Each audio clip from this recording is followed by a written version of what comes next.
वसुदेवसुतं देवं कंसचाणूरमर्दनम् देवकी परमानन्दं कृष्णं वन्दे जगद्गुरुं कृष्णं वन्दे जगद्गुरुम्। जय श्रीमन्नारायण, जय श्रीराम అందరికీ। జై శ్రీరామ్. మనము కిందటిసారి నేర్చుకున్నది 2వ అధ్యాయంలో 13వ శ్లోకం వరకు వచ్చామండి. అది ఒక్కసారి 13వ శ్లోకం ఒక్కసారి మనం తెలుసుకొని తర్వాత వెళ్ళిపోతాము.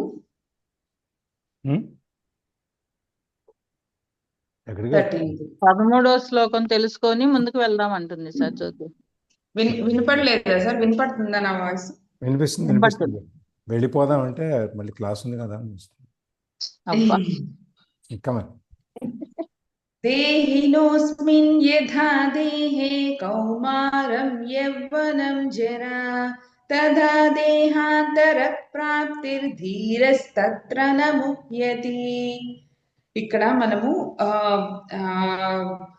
ఏం చెప్తున్నారంటే దేహినోస్మిన్ యథా దేహే అంటే మనకి జీవులకి అందరికీ శరీరంలోని బాల్యము, యవ్వనము, వార్ధక్యం అనేటువంటి 3 అవస్థలు ఎలా ఉంటాయో అలాగే మనము దేహం ఫస్ట్ మనకి చెప్పాలి అని అనుకుంటున్నది ఏంటి అంటే మన దేహం వేరు, దేహి వేరు. దేహి అనేది ఏమి అంటే ఆత్మ అన్నట్టు, దేహము అని అంటే మన శరీరం అన్నట్టు. ఆత్మ వేరు, శరీరం వేరు అని చెప్పి వేరు చేసి చూపించాలని మనకి ఆత్మ విద్యను ఫస్ట్ శ్రీకృష్ణ పరమాత్మ చెప్తున్నారు. జ్యోతి, దేహి అంటే ఆత్మ, దేహం అంటే మన శరీరం, దేహి అంటే ఆత్మనా? అంతే అంతే. తను దేహి అంటారు కదా. అంటే అది మళ్ళా వేరే ఒకే దానికి 2 అర్థాలు ఎట్లా ఉన్నాయో అలా వస్తుంది అంటే. ఓకే, ఒకే దానికి 2-3 అర్థాలు అన్నట్టు వస్తుంది కదా. దాంట్లో దీనికి దేహి అంటే మన ఆత్మ అన్నమాట, దేహం అంటే మన శరీరం. దేహి, దేహం రెండిటికి ఒక వేరియేషన్ ఉంది అని చెప్పి ఆయన ఇక్కడ చెప్పాలి అని అనుకుంటున్నారు. అలాగే కౌమారం, యవ్వనం, జర అంటే ఇప్పుడు మన శరీరంలో ఇప్పుడు ఎట్లా మనం చిన్నప్పుడు ఉంటాము అండ్ కొంచెం యంగ్ అయిన స్టేజ్ వస్తుంది, తర్వాత వార్ధక్యం అంటే ముసలైన స్టేజ్ కూడా ఎలా వస్తుందో మరణం తర్వాత మరణాన్ని కూడా మనం అలాగే స్వీకరించాలి. ఇప్పుడు బాల్యం నుంచి యవ్వనంలోకి వచ్చినప్పుడు మనం ఎలా అయితే స్వీకరిస్తున్నామో సో అలాగే మనము మరణాన్ని కూడా స్వీకరించాలి. దేహాంతర ప్రాప్తి, మన దేహము అయిపోయిన తర్వాత కూడా అది మన ఆత్మ అనేది ఉంటుంది, మన ఆత్మ అనేది నిత్యము అన్నట్టు అక్కడ చెప్తున్నారు అనమాట. ఇది ఎలా తెలుసుకోవాలి అని అంటే ఇప్పుడు మనం ఇవన్నీ బుక్స్ అన్ని కాదు కానీ మామూలుగా మనం క్యాజువల్ గా మాట్లాడుకున్నప్పుడు ఇప్పుడు మన శరీరం ఎలా వచ్చింది, మనకి శరీరం అనేది ఎలా వచ్చింది అంటే ఈ క్వశ్చన్కి ఆన్సర్ ఎవరైనా చెప్పగలరా? మనకి శరీరం అనేది ఎలా వచ్చింది అసలు? చీమకి చీమ శరీరం ఎలా వచ్చింది? పక్షికి పక్షి శరీరం ఎలా వచ్చింది? అది ముందర జన్మలో చేసుకున్న కర్మల వలన దాని యొక్క శరీరము, అప్పుడు అలా అది చేసే కర్మలు బట్టి దాని యొక్క శరీరం అనేది మనకి వాళ్ళ కర్మను బట్టి వాళ్ళ యొక్క శరీరం అనేది వచ్చింది అన్నట్టు మనకి ఫస్ట్ నుంచి మనము దాని వరకు జన్మలు సుఖ దుఃఖాలని అన్నిటినీ క్యారీ ఆన్ చేసుకుంటూ దేహ మార్పిడి అనేది జరుగుతుంది. మన యొక్క కర్మల్ని బట్టి మనకి శరీరం అనేది వస్తుంది అని మనం నమ్ముతున్నాం, అంతవరకు మనం నమ్ముతున్నాం కదా. సో అంటే మనం ముందర ఉన్నాము అని నమ్ముతున్నాం, అంటే అప్పుడు ఉన్నాం కదా, అప్పుడు ఉండడం వల్లనే కదా కర్మలు చేసాము. శరీరం లేకుండా మనం కర్మలు చేయం కదా. సో అంటే అప్పుడు ఉన్నామని మనం నమ్ముతున్నాం, అలాగే తర్వాత కూడా ఉంటామని నమ్మండి అని చెప్పి చెప్తున్నారు అనమాట ఆయన. అంటే ఆత్మ అనేది ఎప్పుడు నిశ్చలంగా ఉంటుంది అండ్ శరీరం వేరు అండ్ ఆత్మ వేరు అని చేసి ఇక్కడ చూపిస్తున్నారు అనమాట. ఇక్కడ మరి శరీరం వేరు ఆత్మ వేరు అన్నప్పుడు ఒక్కొక్క ఆ, ఆ, శరీరంలోకి ఆత్మ వచ్చినప్పుడు ఒక్కొక్కలాగా ఎందుకు ప్రవర్తిస్తారు అని అంటే ఆ మనము చెప్పుకున్నాము ప్రకృతిలో ఉండేటువంటి గుణాల వలన. ప్రకృతిలో గుణాలు ఎలా వచ్చాయి అనేది కూడా నేను మీకు సైంటిఫిక్ గా ఎలా వచ్చింది కూడా ఎక్స్ప్లెయిన్ చేశాను. సో ప్రకృతిలో ఉండే గుణాలను మనము ఆ వైబ్రేషన్స్ ని మనం అబ్సార్బ్ చేసుకునే దాన్ని బట్టి మన యొక్క క్యారెక్టర్ అనేది బిల్డ్ అవుతుంది అనమాట. దాంట్లో మనం ఏది ఎక్కువ అబ్సార్బ్ చేసుకుంటామో దాన్ని బట్టి మన క్యారెక్టర్ బిల్డ్ అవుతుంది. ప్రతిదీ కావాలి, ప్రతిదీ కావాల్సిందే, కానీ ఎంతవరకు కావాలి అనేది తెలుసుకొని మనం ఎంత అబ్సార్బ్ చేసుకుంటున్నామో అనేది తెలుసుకొని అబ్సార్బ్ చేసుకునే దాన్ని బట్టి మన క్యారెక్టర్ అనేది బిల్డ్ అవుతుంది అనమాట. సో అది ఇక్కడ ఆయన చెప్తున్నారు అనమాట.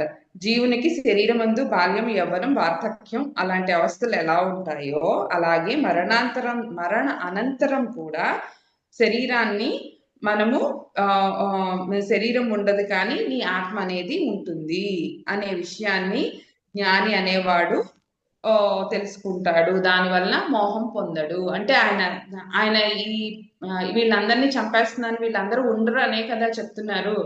సో వీళ్ళందరూ కూడా ఎప్పటి నుంచో ఉన్నారు, ఇక మీదట కూడా ఉంటారు. నువ్వు ఉన్నావు, ఈ రాజు ఉన్నాడు, నేను ఉన్నాను, ఎప్పటి నుంచో ఉన్నాం మనము, ఇక మీదట కూడా ఉంటాము అని చెప్పి చెప్తున్నారు అనమాట. అలా చెప్పడం వల్ల మనకి ఒక ధైర్యం వస్తుంది కదా. ఇప్పుడు ఈ ఆత్మవిద్య తెలిసిన వల్ల ఏమి ప్రయోజనము అని అంటే దుఃఖ శోక నాశనం కలుగుతుంది అనమాట. మనకి దుఃఖం ఉండదు, శోకం ఉండదు అనమాట. దానివల్ల మనకి ఆనందం కలుగుతుంది అనమాట.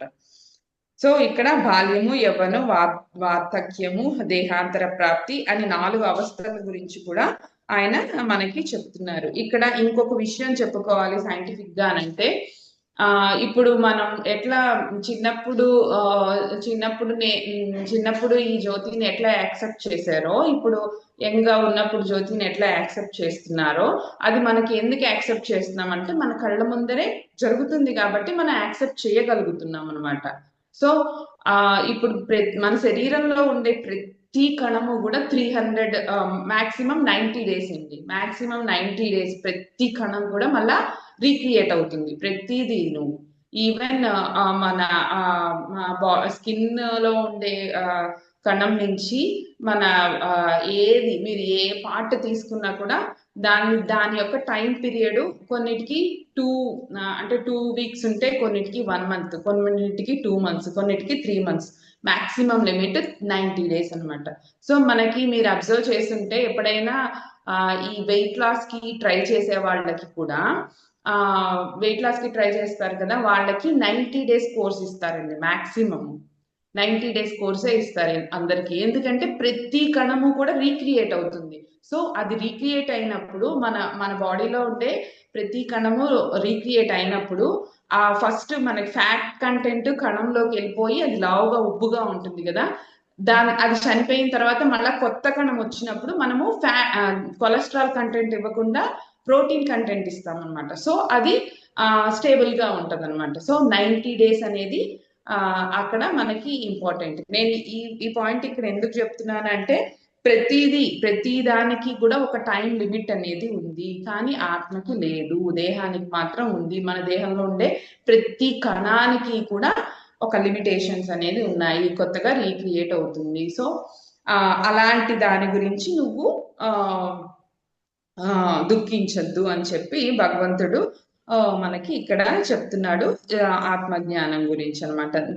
మన ఈ దేహం పోయినా కూడా ఆత్మ అనేది నిశ్చయము. సో నువ్వు జీవికి ఎన్ని అవస్థలు ఉంటాయి అనే దాని గురించి చెప్పారు. అండ్ ధీరుడు ఇలాంటి వాటి గురించి ఎప్పుడు కూడా శోకించడు అనే విషయం గురించి మనకి చెప్తున్నారు అనమాట. ఓకే, ఇప్పుడు 14th మాత్రా స్పర్శాస్తు కౌంతేయ శీతోష్ణ సుఖ దుఃఖదాః ఆగమాపాయనో నిత్యాస్త్వాం స్థితిక్షిస్వ భారత. మాత్రా స్పర్శాస్తు కౌంతేయ అంటే కుంతీపుత్రుడా అని చెప్పి ఇక్కడ అర్థం అనమాట. అర్జునుడు కుంతీపుత్రుడు కదండి. సో అలా అని పిలుస్తున్నారు అనమాట. మాత్రా స్పర్శాస్తు అంటే ఇంద్రియాల యొక్క శబ్దాది విషయాల సంయోగం వలన మనకి ఏదైనా మనకి రెండే రెండండి. మన ఉన్నది ఎన్ని ఉన్నా కూడా, ఈ ప్రపంచంలో ఎన్ని విషయాలు ఉన్నా కూడా మనకు కలిగేది రెండే. అయితే సుఖము లేకపోతే దుఃఖము. వాటి వల్ల కలిగేది రెండే రెండు. అయితే సుఖం కలుగుతుంది, లేకపోతే దుఃఖం కలుగుతుంది. అలాగే శీతోష్ణ స్థితులు అన్నమాట. అంటే ఆ వేడి చలి ఈ రెండే కదండి ఉండేది. సో మన దేహానికి సంబంధించిన వరకు అయితే సుఖము, లేకపోతే ఈ ప్రపంచంలో నువ్వు ఎన్ని విషయాలు ఏది ఇచ్చినా కూడా ఆ రెండిట్లోకే వెళ్తుంది అనమాట. అదే చెప్తున్నారు ఆయన ఇక్కడ. ఈ ఇంద్రియాల యొక్క ఈ రెండు కూడా, సుఖ దుఃఖాలు కూడా దేని వల్ల వెళ్తాయి అంటే పంచేంద్రియాల వలన. ఈ పంచేంద్రియాలు మనము ఆల్రెడీ చెప్పుకున్నాము. పంచభూతాల వలన మనకి పంచేంద్రియాలు వచ్చాయి. ఆకాశం వలన శబ్దం వచ్చింది, వాయువు వల్ల శబ్దము స్పర్శ వచ్చింది, అండ్ అగ్ని శబ్దము స్పర్శ రూపము, అండ్ జలము శబ్దం స్పర్శ రూపము అండ్ రుచి. భూమి వల్ల శబ్దం స్పర్శం రూప రుచి వాసన. మొత్తం అన్ని కూడా మనకి పంచభూతాల వల్లనే వచ్చింది. ఈ శబ్దం వల్ల మనకి చెవి వచ్చింది, అండ్ స్పర్శ వలన చర్మం వచ్చింది, రూపం వలన కన్ను వచ్చింది, అండ్ రుచి వల్ల నాలుక, అండ్ వాసన వలన ముక్కు అనేది వచ్చింది. ఈ పంచభూతాల వలన మనకి పంచ జ్ఞానేంద్రియాలు వచ్చాయి. ఆ పంచభూతాల యొక్క తత్వాలను మనము పంచ జ్ఞానేంద్రియాలతో స్వీకరిస్తున్నాం అనమాట, ఆస్వాదిస్తున్నాం అనమాట. ఇంతవరకు అర్థమైతే చాలు. దేని వల్ల ఏదొచ్చింది అని జస్ట్ మీ నాలెడ్జ్ కోసం చెప్పాను అంతే. ఇప్పుడు నేను చెప్పాలనుకునేది ఏమి అంటే, పంచభూతాల వలన పంచ జ్ఞానేంద్రియాలు మనకు ఏర్పడ్డాయి. ఈ పంచ జ్ఞానేంద్రియాలతో మనము పంచభూతాల్లో ఉండేటువంటి శక్తిని మనము స్వీకరిస్తున్నాము. సో ఇక్కడ ఏం చెప్పాలి అని అనుకుంటున్నానంటే, ఈ దీని వల్లనే మనము ఇప్పుడు మనకి సుఖం ఈ పంచ జ్ఞానేంద్రియాల్లోని మనకి శబ్ద రూపము రసగంధం అంతే కదండి మనకు వచ్చేది. మనం ఏదైనా దీనికి లిమిటేషన్స్ ఉన్నాయి. ఇప్పుడు ఎక్కువ ఒకే రకంగా మనం వెళ్ళలేము, ఒక డైవర్షన్ కావాలన్నమాట. ఇప్పుడు నేను ఏదైనా ఇప్పుడు దేవుడి పాటలే పెట్టుకున్నాను, ఉదయాన్నే దేవుడి పాటలు పెట్టుకున్నాము, దానికి ఒక లిమిటేషన్ ఉంది. ఒక 1 hour తర్వాత అయ్యో కొంచెం మారిస్తే బాగుంటది అన్నట్టు ఉంటుంది అనమాట. సో దాంట్లో మళ్ళీ మనం డైవర్షన్ ఎత్తుకుంటాం. అంటే అది ఫస్ట్ లేచిన వెంటనే అది మళ్ళీ మనకి ఆ పాటలు అనేది కావాలి, అంటే ఆ శబ్దం అనేది కావాలి.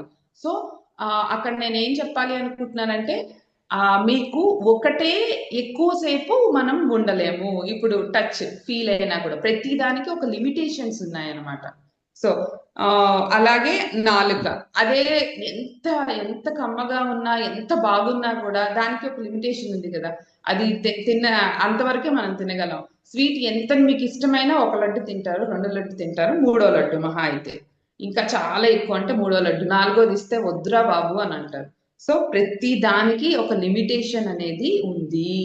సో లిమిటేషన్స్ ఈ పంచభూతాల్లో ఉన్న పంచ జ్ఞానేంద్రియాలకి ఒక లిమిటేషన్స్ ఉన్నాయి అని చెప్పాలి అని అనుకుంటున్నాను అనమాట ఇక్కడ. అంతే, ఇంకేం లేదు. అలాగా ఇక్కడ దాని వలన మనము సుఖం గాని దుఃఖం గాని పొందుతాము అని చెప్పి ఇక్కడ చెప్తున్నారు అనమాట. ఇక్కడ మాత్ర అంటే మనం వేసుకునే మాత్రలు కాదండి, జస్ట్ మాత్ర అంటే డోసేజ్ అన్నట్టు ఒక మీనింగ్ అనమాట. పరిణితి అన్నట్టు అనమాట. పరిణితి అంటే కొలుచుకునేవన్నమాట. అంటే ప్రతిదానికి బయట ఉండే విషయాలు ఇప్పుడు ఇంద్రియాలను బట్టి మనం దానికి ఒక పరిణితి అనేది ఉందన్నమాట. ఇప్పుడు ఆ పరిణితి వరకే మనము స్వీకరించగలం అనమాట. అది నేను ఇక్కడ చెప్పాలనుకుంటున్నాను అనమాట. మాత్రా స్పర్శాస్తు కౌంతేయ అంటే, కుంత్రిపుత్రుడా, ప్రతి దానికి ఒక పరిణితి అనేది, దేహం నుంచి వచ్చే శబ్ద స్పర్శ రూప రసగంధాలు మనకి అనుకూలంగా ఉన్నంత వరకు మనము హ్యాపీగా ఉంటాం. అంతే కదండి. మనకి అవి అంత అనుకూలంగా ఉంటే మనం చాలా హ్యాపీగా ఉంటాం, అనుకూలంగా లేకపోతే సాడ్గా ఉంటాం. అంతే, మనకి ఉండేవి రెండే రెండు. ఆ రెండు ఏమేనంటే అనుకూలంగా ఉంటే హ్యాపీగా ఉంటాము, అండ్ అనుకూలంగా లేకపోతే సాడ్గా ఉంటాం. మనము మీరు ఏ ఉద్యోగం చేసినా ఏం చేసినా మనము పరిగెత్తేది వీటి కోసమే. అంటే నేను ఇలా ఉండాలి, ఈ రూపంలో ఉండాలి, దీన్ని అనుభవించాలి, ఇది చేయాలి, అది చేయాలి అని చెప్పి. సో మనం ఏది చేసినా ఇంద్రియాల విషయాల కోసమే చేస్తామన్నమాట. ఆ విషయం గురించి ఇక్కడ మనకి చెప్తున్నారనమాట. ఆనందం అనేది ఈ యొక్క పంచతత్వాలు వలన మనకి రాదు. మరి ఆనందం అనేది దేని వలన వస్తుంది అంటే, ఆనందం అనేది జ్ఞానం వలన వస్తుంది. నువ్వు దేనిని పొంది నువ్వు ఆనందంగా ఉంటావు అంటే అది నీ జ్ఞానం వలన వస్తుంది అనమాట. ఇది ఇప్పుడు ఉంటుంది, రేపు వెళ్ళిపోతుంది. ఇప్పుడు అదే చెప్తారండి, ఆగమ పాయనో నిత్య అంటే ఇప్పుడు ఇప్పుడు ఇక్కడ ఒక చిన్న స్టోరీ చెప్పాలి అని అనుకుంటున్నాను అనమాట. అందరికీ ఈ స్టోరీ తెలిసే ఉంటది, కానీ ఒక్కసారి రిమైండ్ చేయాలి అనుకుంటున్నాను. అంటే ఇక్కడి నుంచే వచ్చింది మూలం అని చెప్పి చెప్పాలి అనుకుంటున్నాను. ఆగమ పాయనో నిత్య అంటే ఇప్పుడు శ్రీకృష్ణుడు ధర్మరాజు వీళ్ళందరూ పాండవులందరూ అరణ్యవాసం చేస్తున్నప్పుడు శ్రీకృష్ణుడు వచ్చి అరణ్యానికి వెళ్ళాడంటండి. వాళ్ళ యొక్క ఎలా ఉన్నారు ఏమి అని కనుక్కోవడానికి వెళ్ళినప్పుడు అందరితో కూర్చొని చక్కగా మాట్లాడి అన్ని అయిపోయినాక కృష్ణుడు ఇంకా బయలుదేరాలి అని అనుకున్నప్పుడు ధర్మరాజు కృష్ణుడి దగ్గరికి వెళ్ళి అడిగారంటండి. అంటే ఆయన గురువు గారుగా అంగీకరిస్తారు కాబట్టి, ఫస్ట్ నుంచి ఆయన్ని గురువుగా కొలుస్తారు కాబట్టి పాండవులందరూ సో నాకు ఏదైనా మంత్రం ఇస్తావా నేను చేసుకోవడానికి అన్నట్టు ధర్మరాజు అందరూ వెళ్ళిపోయినాక స్లోగా జాగ్రత్తగా అడిగారంటండి. అడిగితే తప్పకుండా ఇస్తాను అని చెప్పి శ్రీకృష్ణుడు పేపర్ మీద, పేపర్ కాదండి అప్పుడు ఉండే తాటాకుల మీద దేని మీద రాసి ఇచ్చాడంటండి. రాసి ఇచ్చి నీకు ఎక్కువ సుఖంగా ఉన్నా ఎక్కువ దుఃఖంగా ఉన్నా అప్పుడు మాత్రమే ఈ మంత్రాన్ని చెయ్యి, ఇక మధ్యలో నువ్వు దీన్ని ఓపెన్ చేయొద్దు అని చెప్పి ఒక తాటాకు పత్రం ఇచ్చారంటండి. ఇస్తే సరే అప్పుడు ఇంకా శ్రీకృష్ణుడు వాళ్ళు వెళ్ళిపోయారు. ఇంకా ఈయన అరణ్యవాసంలో ఉన్నారు కాబట్టి ఇంకా అన్నీ వస్తాయి కదండి, ఇంకా థాట్స్ అన్నీ ప్రాసెస్ అవుతా ఉంది. సో చాలా దుఃఖం కలిగింది అనమాట ఒక్కసారి. అప్పుడు ఈయనకి గుర్తొచ్చింది అనమాట, శ్రీకృష్ణుడు వారు ఇచ్చారు కదా గురువు గారిగా మనము కొలుస్తాం కదా, సో ఆయన అంటే చాలా ఇష్టం అనమాట. సో ఏమి ఇచ్చారు, ఇప్పుడు నాకు చాలా దుఃఖంగా ఉంది కాబట్టి నేను ఓపెన్ చేసి చూస్తానని చెప్పి ఓపెన్ చేసి చూశారనమాట. అక్కడ ఏం రాసింది అని అంటే, ఇది ఇలా ఉండదు అని చెప్పి రాశారంట. ఆగమ పాయనో నిత్యాస అంటే వస్తూ ఉంటాయి వెళ్ళిపోతూ ఉంటాయి అన్నట్టు అనమాట. ఇది ఇలా ఉండదు అని చెప్పి రాసన్నారంట. అంటే ఈయన చాలా బాధగా ఉన్నాడు కదా, ఇప్పుడు చాలా బాధగా ఉన్నాడు. సో ఈ బాధ నీకు ఉండదు అన్నట్టు అక్కడ మీనింగ్ వస్తుంది. సో అక్కడ తనకి సో అప్పుడు ధైర్యం కలిగింది అనమాట. ఓకే ఇది కూడా వెళ్ళిపోతుంది. సో నేను ఇక్కడ తితిక్షస్వ అని అన్నారు కదండి, తితిక్షస్వ అంటే సహనం అనమాట, సహనం వహించాలి అన్నట్టు అనమాట. సో దీనికి ఇది ఇలాగే ఉండదు, నేను సహనం వహించాలి అన్నట్టు. అంతే కదండి, ఇప్పుడు ఈ రోజు ఆ క్షణము ఏదో మనము చెప్తాము, వాళ్ళు ఎవరైనా వస్తారు, మనం ఏదైనా మాట్లాడతాము, డిస్కస్ చేస్తాము, అక్కడ మనకి వాళ్ళు చెప్పింది నచ్చదు. సో అక్కడతో మనకు నచ్చదు కాబట్టి దాన్ని వదిలేసి వెళ్ళిపోతే ఓకే అయిపోతుంది అక్కడితో. కానీ దాన్ని మనం కూర్చొని మనం చెప్పిందే కరెక్ట్ అని ప్రూవ్ చేయాలి అని అనుకుంటాము, అక్కడే మనకు వచ్చేయన్నమాట ప్రాబ్లం. మళ్ళా దానివల్ల ఇంకా ఫర్దర్ గా లేని ప్రాబ్లం క్రియేట్ అయ్యి ఇంకా అంటే వాడు మహా అయితే 1 hour లో మర్చిపోవాల్సిన దాన్ని మనం ఇంకా దాన్ని పెద్ద చేసి వాడు ఒక 6 నెలల్లో సంవత్సరం గుర్తు పెట్టుకునేటువంటి పరిస్థితిని మనమే కలిగిస్తాం. సో ప్రతి విషయము నీకు ఆనందం వచ్చినా కూడా, బాగా ఆనందంలో ఉన్నప్పుడు, బాగా ఎక్కువ చాలా హైపర్ యాక్టివ్ గా ఉన్నప్పుడు, బాగా ఆనందంలో ఉన్నప్పుడు అది ఓపెన్ చేస్తే ఇది ఇలా ఉండదు. సో ఈ ఆనందం ఇది కూడా ఇలా ఉండదు. కాబట్టి మనకి ఒక సమస్థితి అనేది ఏర్పడుతుంది అనమాట. ఆ సమస్థితి ఏర్పడాలి అని చెప్పి మనకి శ్రీకృష్ణుల వారు ఇక్కడ చెప్తున్నారు అనమాట. అంటే ఇవన్నీ మీరు స్టోరీస్ అన్ని విన్నారు, కానీ ఇక్కడి నుంచి మూలం ఇక్కడే ఉంది అని చెప్పాలి అని నా ఉద్దేశం అండి, అంతకన్నా ఇంకేం లేదు. ఓకే, మాత్రా స్పర్శాస్తు కౌంతేయ శీతోష్ణ సుఖ దుఃఖదా. అలాగే మన శరీరానికి ఏంటి, శీతోష్ణ స్థితి అంటే ఇప్పుడు వేడిగా ఉంది అనుకోండి, అప్ప చాలా వేడిగా ఉంది వల్ల కావట్లేదు, ఏంటి వేసవి అని అనుకుంటాం. అదే మళ్ళా చలి వచ్చినప్పుడు కూడా అయ్యో వేడైనా తట్టుకోవచ్చు కానీ ఇంత చలి ఎవరు తట్టుకుంటారో అని చెప్పి అనుకుంటాం కదా. సో అలాగా అలాంటి పరిస్థితి వచ్చినప్పుడు మనము ఇది ఇలా ఉండదు అని చెప్పి అంటే ఇది చాలా కష్టము ప్రాక్టీస్ చెప్పేది చాలా ఈజీ కానీ ప్రాక్టీస్ చేయడం అనేది చాలా కష్టము. ఏదో బయట నుంచి కూర వండి తెచ్చేరా, ఏదైనా టిఫిన్ వండి తేరా అంటే చాలా ఈజీ, కానీ ఇది ప్రాక్టీస్ అనేది మనము బాధలో ఉన్నప్పుడు నువ్వు కంటి నుండి నీరు రాకుండా ఇది ప్రాక్టీస్ చేయాలి అంటే దానికి చాలా ప్రాక్టీస్ కావాలండి. సో మనము అంత చేయలేకపోయినా ఎంతవరకు వెళ్ళగలము అంతవరకు అయినా కనీసము అంటే ఆ క్షణం మనకి ఇది గుర్తొచ్చినా కూడా మనకి చాలా ధైర్యం అనేది కలుగుతుంది అనమాట. ఇప్పుడు ఏదైనా కూడా ఇది ఇలా ఉండదు అనే విషయాన్ని మనము గుర్తు పెట్టుకోవాలి అని చెప్పి ఇక్కడ చెప్తున్నారు అనమాట. ఓ అర్జున, ఇంద్రియాది మన ఇంద్రియాల వలన వచ్చే సుఖాలు గాని దుఃఖాలు గాని అండ్ శీతోష్ణ స్థితులు గాని ఎప్పుడు ఒకేలాగా ఉండవు అని చెప్పి చెప్తున్నారు అనమాట. ఇవి అస్థిరము అన్నట్టు చెప్తున్నారు అనమాట. సార్ ఏమైనా యాడ్ చేస్తారా సార్? కంటిన్యూ. ఈ జగత్తులోని ఇది మిథ్య, ఈ జగత్ అనేదంతా మిథ్య. ఇది ఎప్పుడు నీకు తెలుస్తుంది? జ్ఞానం వల్ల మాత్రమే తెలుస్తుంది. లేకపోతే అప్పుడు నువ్వు ప్రూవ్ చేసుకోవాలి అని అనుకుంటావు, కానీ తర్వాత నువ్వు బాధపడతావు అనే జ్ఞానాన్ని నీకు ముందరే ఉందనుకోండి, అప్పుడు నీకు ఇక్కడ తెలియదు అనమాట. ఆ విషయం గురించే ఆ జ్ఞానం మనకి రావాలి అని చెప్పి ఆయన చెప్తున్నారు అనమాట ఇక్కడ.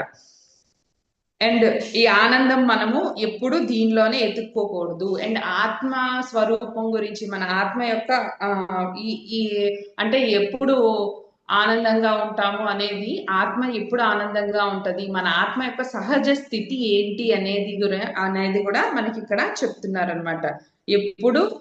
ఎప్పుడు ఎవరి ఆత్మ అయినా కూడా దాని యొక్క సహజ స్థితి ఎప్పుడు సంతోషంగా ఉండడం, ఎప్పుడు ఆనందాన్ని, నిత్య ఆనందాన్ని అనుభవించడం. సంతోషం వేరు అండ్ ఆనందం వేరు. అండ్ సుఖ దుఃఖదాహ అని ఇక్కడ చెప్పారు కదా. అంటే సుఖ దుఃఖదాహ అంటే వస్తాయి పోతాయి, అంటే సుఖదాహ అని ఎక్కడా చెప్పలేదండి. సుఖదాహ అంటే ఎప్పుడు సుఖంగా ఉండడం అనమాట. కానీ ఇక్కడ చెప్పింది వచ్చి సుఖ దుఃఖదాహ అని చెప్పి చెప్పారనమాట. శబ్దాది విషయాల వల్ల కలుగు సుఖాలు కేవలము సుఖం కాదు. అండ్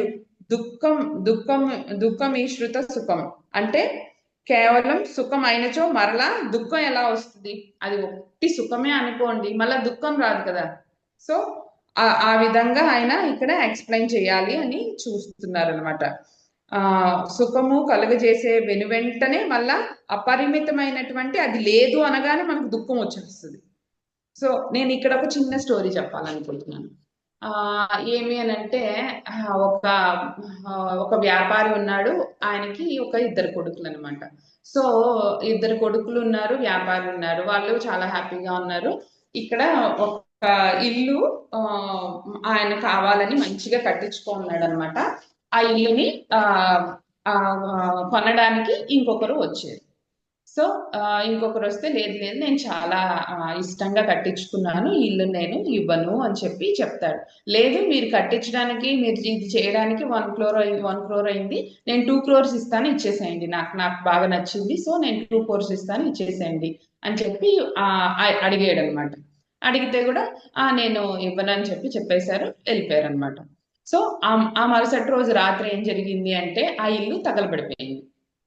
సో ఆ ఇల్లు తగలబడుతున్నప్పుడు దూరం నుంచి చూస్తున్నారు ఈ వ్యాపారి అనమాట. చూస్తూ అయ్యయ్యో మొన్నే వాడు అడిగాడు, ఇచ్చేసినా బాగుండేదే అన్నట్టు అనుకున్నాడు. అంతే కదా, ఇచ్చేస్తే డబ్బులైనా మిగులుదును, ఇది ఇప్పుడు అనవసరంగా ఇవ్వలేదు కదా.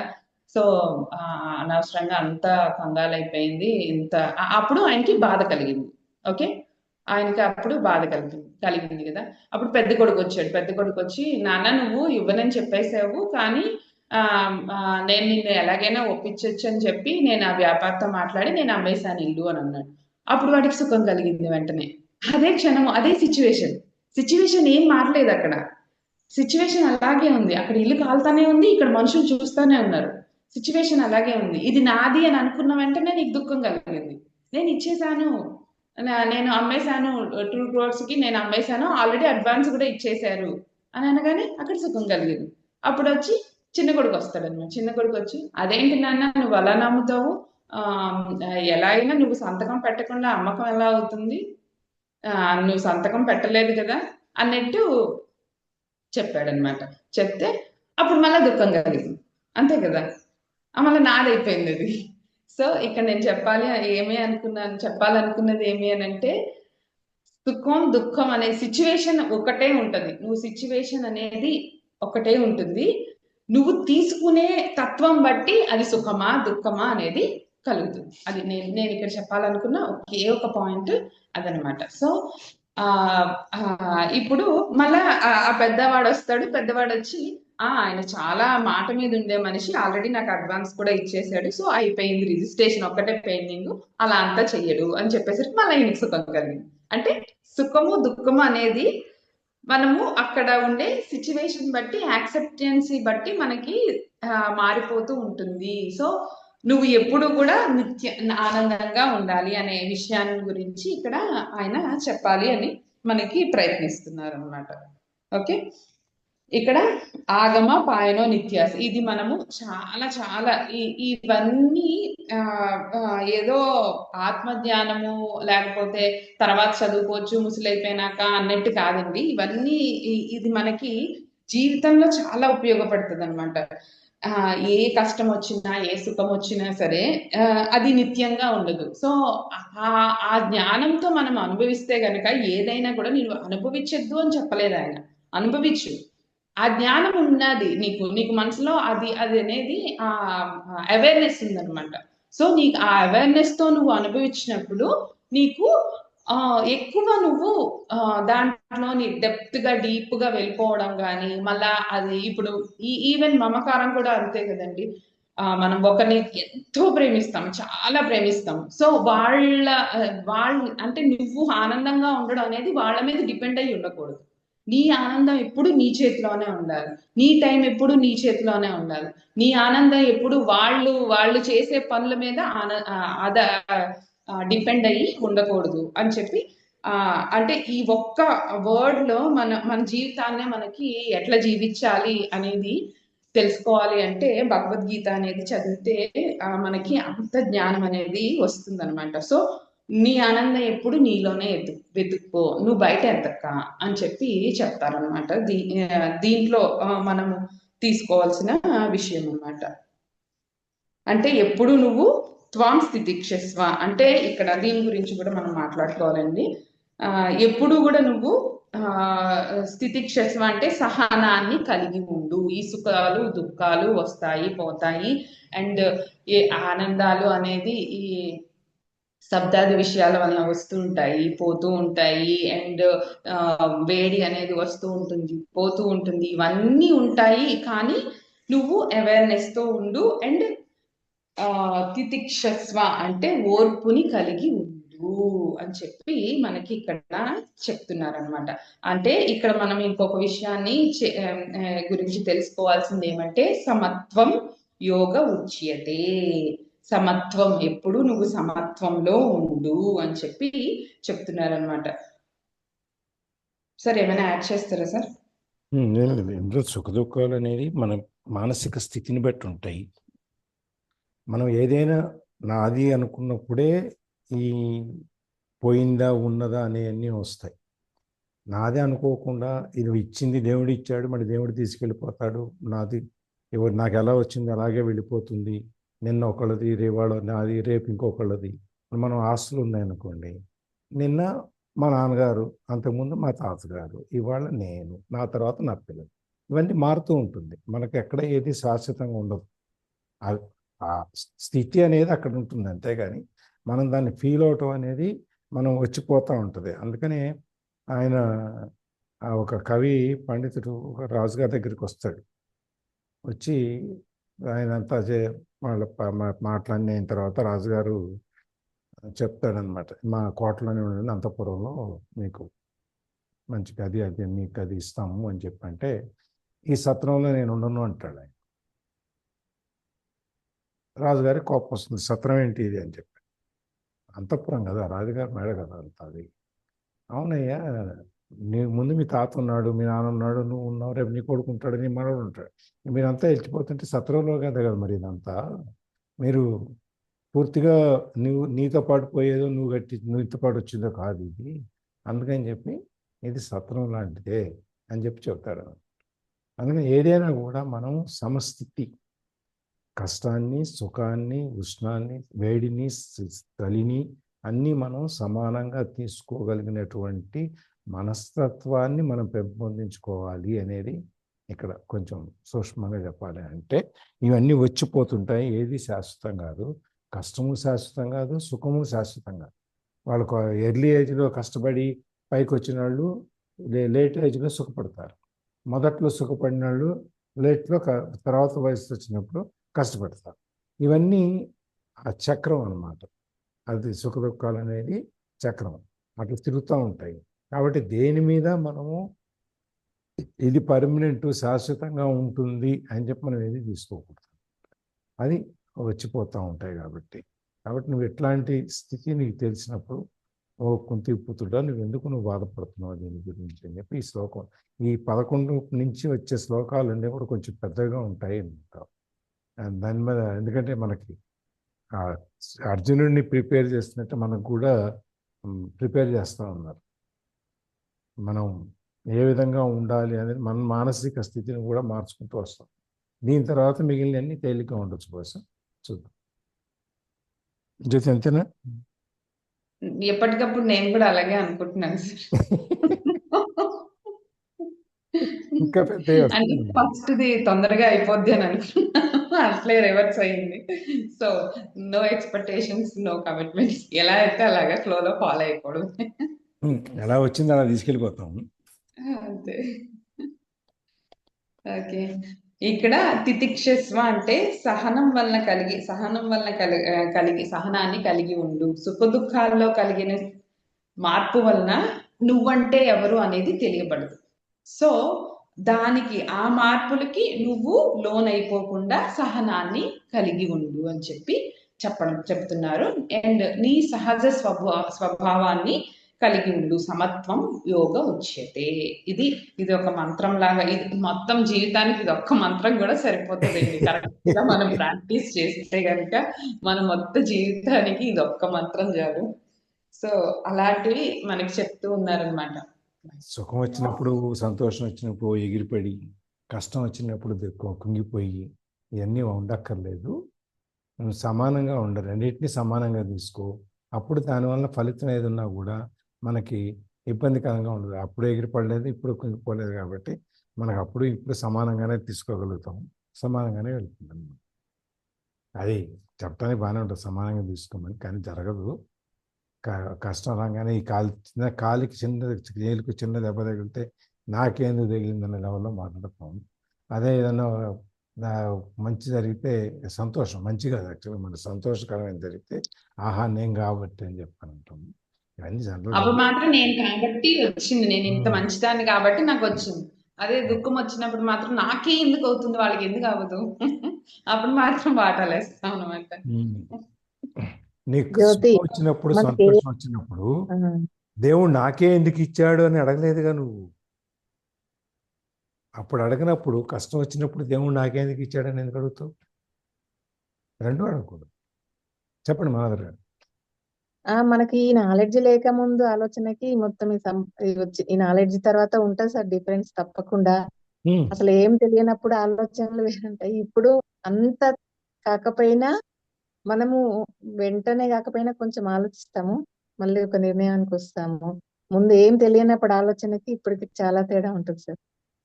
అదే విపశ్యనలో కూడా మొత్తం ఇదే సార్ చెప్పేదంతా. అంటే మనము పుట్టి సడన్ గా మనం మానసికంగా స్థితికి రాలేము కాబట్టి మన శరీరాన్ని చూసుకుంటూ సంవేదనలను గ్రహిస్తూ ఆ సుఖ దుఃఖాలను, రాగాలను, ద్వేషాలను మనం ఫీల్ అవ్వకుండా ఉంటే మనకు జీవితంలో కష్ట సుఖాలు కూడా మనము బ్యాలెన్స్ గా ఉంటామని దాని మీద ఉంటుంది సార్ ప్రాక్టీస్. ఈ మన గౌతమ బుద్ధ విపశ్యనంతా ఇదే ఇప్పుడు దుఃఖం వస్తే బాధపడి, సంతోషం వస్తే పొంగిపోకుండా ఉంటేనే మన సమతాస్థితిలో ఉన్నప్పుడు సుఖ దుఃఖాలు ఉండవు అనేసి. ఇక్కడ వెళ్ళిన అదే సార్ మొత్తం అంతా మన మన ఆలోచనలోనే ఉంది మొత్తం అంతా కూడా. వ్యాలంటైన్ డే గురించి ఇంతమంది ఇన్ని రకాలుగా చదివారు, ఇన్ని రకాలుగా చెప్పారు. సార్ నేను చెప్పబోతున్నాను సార్, మనోదర్ గారు కంటిన్యూ చేస్తున్నారని ఊరుకుంటున్నాను సార్. చెప్పండి. మనము ఏంటంటే మనం మనశాంతిగా ప్రశాంతంగా ఉండాలి అనుకుంటే బ్యాలెన్స్ చేయటం తెలుసుకోవాలా. లేదు మనము అన్ని ఒడిదుడుకులకి ఆటుపోట్లకి అన్ని అనుభవించాలి అనుకుంటే ఈ సూత్రం తెలుసుకోకుండా ఉండాల. మన ఆరోగ్యం కోసం, మన మంచి కోసమే. ఏది మనసులో తీసుకోవద్దు. సుఖమైన దుఃఖమైన ఈక్వల్ గా తీసుకుంటేనే జీవితం సాఫీగా వెళ్ళిపోతుందని మనం పరమార్థం గ్రహించాలి అని సారాంశం. అంతే, మన ఆరోగ్యం కోసమే అది కూడా. వాస్తవంగా మన పుట్టుకతోటి ఏమున్నాయో అవన్నీ ఉంటాయి. పైకి ఉన్నాయన్నీ కూడా మన మనసులో వచ్చేయన్నీ కూడా 100% ఏం కాదు, ఇవన్నీ కవరింగ్లే. అయితే మన మనసుకు మనం చెప్పుకోవాలి, ఇంత బాధని నేను తట్టుకోలేకపోతున్నాను, నా శక్తి చాలట్లేదు, ఈ బాధ అనేది ఎవరికి వేయలేము, మనం పంచలేము. మనం అట్లాంటప్పుడు మన మనసుకు చెప్పుకోవాలా, కూల్ ఇట్లాంటివన్నీ సహజం, ఇది జీవితం. సుఖము తర్వాత దుఃఖం ఎలాగో, దుఃఖం తర్వాత సుఖం వస్తుంది. మనం సుఖం కోసం ఎదురు చూద్దాం. అన్ని సంతోషాలు అయితే దుఃఖం విలువ తెలియదు. ఒక దుఃఖం వచ్చిందనుకోండి సంతోషం విలువ తెలుసుద్ది. అట్లా జీవితంలో అన్ని మామూలే అని అనుకోవాలి. మెరుగ్గా జీవించటానికి మనం ప్రయత్నం చేయాలి. లేదంటారా, టెన్షన్లు పడుతుంటాము, అనారోగ్యాలు తెచ్చుకుంటారు. ఏదైనా మన సంతోషం మన చేతుల్లోనే ఉంది సార్. డబ్బులతో ముడిపడలేదు. చిన్న సంతోషం చాలు మనకి. ఊపిరి పీల్చుకుంటున్నాం, ఉన్నంత వరకు మన సంతోషం మన చేతుల్లోనే. అంతే సార్. Thank you sir. మన మానసిక స్థితి. ఓకే, దీనికి కనెక్టెడ్ గానే 15th శ్లోకం కూడా ఉంటుంది. సో అదొక్కటి మనం చెప్పుకునే ప్రయత్నం చేద్దాం. అవుతుందా జ్యోతి? 6:20 అవుతుంది చూడు మరి. నేను మూసేసా బుక్ అందుకని. చూసేసారట సార్. రెండేగా సరే, చెప్పావు నువ్వు నిన్న. అవునులే, అంటే దీనికి కనెక్టెడ్ గా ఉంటది, సో చెప్తామనని. Okay, no next week problem. Connect చేసుకుందాంలే మనం. నేను ఒకటి చెప్తాను. అదో షేరింగ్స్ ఉన్నాయి చూడు. చెప్పండి మ్యామ్. మనము గజేంద్ర మోక్షంలో గజేంద్రుణ్ణి విష్ణుమూర్తి వచ్చి కాపాడి ఆయనని ఆ మడుగులో నుంచి బయటికి తీసినప్పుడు ఆయన అడిగేటప్పుడే ఆయన ప్రార్థనలో ఏం అడుగుతాడంటే, ఈ రోజు నువ్వు వచ్చావు, నన్ను కాపాడావు, మళ్ళీ ఇంకో రోజు నాకు ఇదే ఇబ్బంది వస్తుంది, నా యొక్క మనసు స్థితి ప్రకారము మళ్ళీ నువ్వు ఇంకొక రోజు వస్తావు, మళ్ళీ కాపాడుతావు, కాబట్టి ఈ దేహానికి ఇన్ని ఉంటున్నాయి, కాబట్టి నాకు ఈ దేహము కావాలని నేను కోరుకోవట్లేదు, నీలోనే ఇటువంటి స్థితి ఏమి లేనటువంటిది ఏదైతే ఉందో అది నువ్వే, నీ దగ్గరికే నేను వస్తాను, నాకు మోక్షం ఇవ్వు అని అడుగు. అంటే ఇక్కడ ఏమంటాడంటే, నువ్వు దీనిని ఏమి పట్టించుకోవద్దు అని అర్జునుడికి చెప్తున్నాడు. అక్కడ ఏమంటాడంటే, ఈ రావడము పోవడము, సుఖము దుఃఖము రావడము పోవడం ప్రతిసారి జరుగుతుంది, దీనిని నేను ఇంకా భరించలేను, నాకు అర్థమైంది, కాబట్టి ఏమీ లేనటువంటిది, అంటే దుఃఖము సుఖము దుఃఖము రెండూ లేనటువంటి వ్యక్తివి నువ్వే, అందుకని నీ దగ్గరికి నన్ను చేర్చుకోవాలి. అండ్ ఇక్కడ భావం ఒకటే, కానీ రకరకాలుగా ఆయన మనల్ని తెలియజేస్తున్నాడు అన్నమాట. ఇక్కడ తెలుసుకోవాల్సింది ఏమేంటే, నువ్వు సుఖం వచ్చినప్పుడు సుఖపడద్దు అని ఆయన చెప్పట్లేదు, అండ్ దుఃఖం వచ్చినప్పుడు దుఃఖపడద్దు అని చెప్పట్లేదు, అవేర్నెస్ తో ఉండు, సో ఇది ఇలాగే ఉండదు అని ఒక ధైర్యాన్ని కలిగి ఉండు అని చెప్తున్నారు అనమాట. ఎమోషన్స్ నువ్వు అండ్ నువ్వు ఎప్పుడైతే ఎక్కువ ఎమోషన్స్ ని చేసావో అప్పుడే మన బాడీలోని ఒక దాన్ని ఏమంటారు, ఒక స్రవం లాగా ప్రతి గ్రంథిలో ఒక స్రవం ఉంటది కదా, అది స్రవిస్తూ ఉంటది కదా. సో మన ఎమోషన్స్ తో ఉన్నప్పుడు దానికి సంబంధించిన గ్రంథి నుంచి కరెక్ట్ వర్డ్ పడట్లేదు, ఆ స్రవం స్రవిస్తుంది. కానీ చెప్పిన పద్యం అయితే బానే చెప్పారు, బానే ఉంది, కానీ మనం ఆ స్థితిలోకి రావాలంటే సాధన చాలా చెయ్యాలి, చాలా టైం పడుతుంది మ్యామ్. పద్యమే ఇప్పుడు వింటున్నాం కదా. అవును, అన్నప్రసన్న రోజు బిర్యానీ భోజనం అంటే కష్టంగా.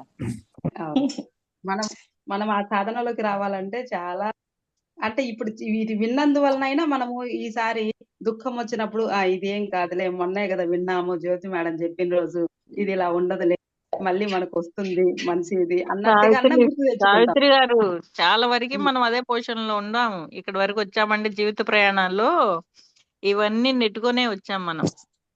ఇదిగో ఈ మళ్ళీ సీరియల్ ఇంకోసారి సాంగ్ గుర్తు వింటే ఇంకా తెచ్చుకుంటాము అంటున్నాను ఈ గుర్తొస్తుంది. పద్యం విన్నందువల్ల.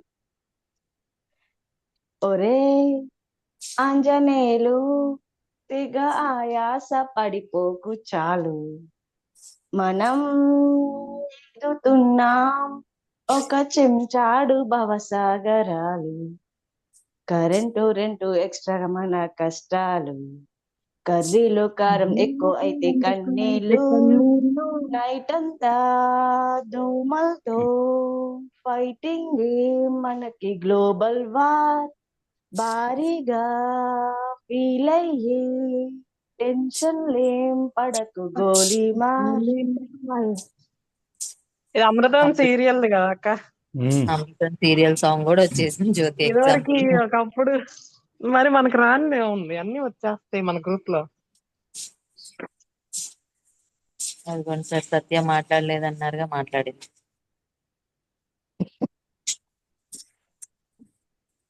ఆ సీరియల్ బాగుండేది అక్క, అవును. అందరు నవ్వుతున్నారు. కానీ ఆ పాటలో ఇంత అర్థం ఉందని తెలియదు. అంటే ఏదో వినేసాను కానీ ఇది పాటను ఇంత ఎప్పుడు అంత ఉంది అని. క్లియర్ గా డీటెయిల్ గా విన్నా. అందరికి నోటికి వచ్చిన పాట అయినా కానీ దాంట్లో డీటెయిల్ ఎంత ఉందని తెలియదు. సార్ ఇప్పుడు స్టూడెంట్స్ కానీ అదర్వైజ్ నార్మల్ పీపుల్ కి చెప్పాలనుకున్నప్పుడు నేను ఒక శ్లోకాన్ని తీసుకెళ్ళో ఇంకేదో తీసుకెళ్ళో వాళ్ళకి చెప్తుంటే ఈవిడేంటి నువ్వు 70 years దానిలో మాట్లాడుతున్నావు అంటున్నారు నన్ను. ఇంకెందుకు వాళ్ళకి అర్థమయ్యేలో వాళ్ళ వేలో నేను వెళ్ళిపోయి లైట్ గా ఈజీగా వెళ్ళిపోతున్నాను అనమాట. అందుకే నా దగ్గర వేదాంతం అనేది ఉండదు, స్టోరేజ్ ఇది ఉంటది అందరికి అర్థమయ్యే రీతిలో.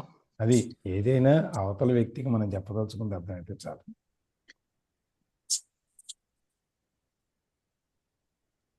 రికార్డింగ్ ఆపేనా? క్లోజింగ్ ప్రేయర్ తో ఆపుదాం. జ్యోతి చెప్పండి సత్య గారు. జ్యోతి అన్మ్యూట్ చేస్తావా? వినిపించదు నాకు అలాగా. వెళ్తే కదా సార్ అక్క చెప్పాలా జ్యోతక్క? వాకిట్లో సినిమాల చెట్లో కూడా ఒక సాంగ్ ఉంటుంది సార్, అది కూడా బాగుంటది. అండ్ ఓబీసీలో ఒక సాంగ్ ఉంటది, అది కూడా చాలా బాగుంటది. ఓ బేబీలో ఉంటది ఒక సాంగ్, అది కూడా అది సండే ఫండే పాడుకుందాం. అవన్నీ క్లోజింగ్ ప్రేయర్ చెప్తున్నాను నేను, పాడలే, నీకేం లేదు.